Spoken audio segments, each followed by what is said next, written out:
Uppal stadium వేదికగా జరిగిన మ్యాచ్లో హైదరాబాద్ పై బెంగళూరు ఘన విజయం సొంతం చేసుకుంది. 206 పరుగుల భారీ లక్ష్యాన్ని ప్రత్యర్థి ముందుంచిన బెంగళూరు తర్వాత బౌలింగ్లో ప్రతాపాన్ని చూపించింది. బ్యాటర్లో ఫెయిల్ అవ్వడంతో హైదరాబాద్ ఓటమి పాలైంది. 6 ఓటముల తర్వాత ఎట్టకేలకు బెంగళూరు రెండో విజయం సాధించింది. హైదరాబాద్తో జరిగిన పోరులో ఆ జట్టు 35 పరుగుల తేడాతో నెగ్గింది.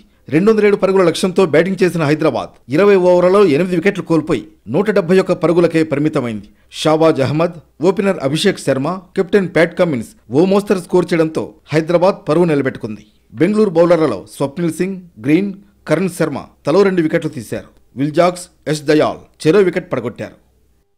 అంతకుముందు బ్యాటింగ్ చేసిన బెంగళూరు జట్టు నిర్ణీత 20 ఓవర్లలో 7 వికెట్ల నష్టానికి 206 పరుగులు చేసింది. విరాట్ కోహ్లీ, రజత్ పటీదార్ చెలరేగి ఆడారు.